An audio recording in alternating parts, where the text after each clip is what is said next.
করি।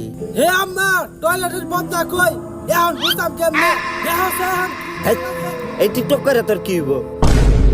মামা গো আমা এটা জানো না, টিকটক করে বাড়ি হয়ে আলতাছে, টিকটক করে কোটি কোটি টাকা মেলতাছে। এটা মিছা কথা কার কাছ থেকে শুনস?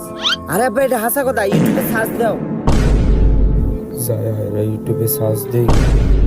এটা বাদ দা ভাত খায়া এখন খাইতাম না।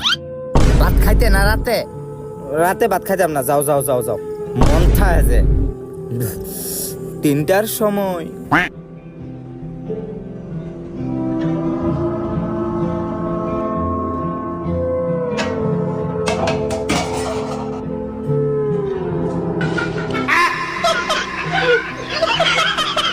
মায়া গো গোলামের তুই না খাইতা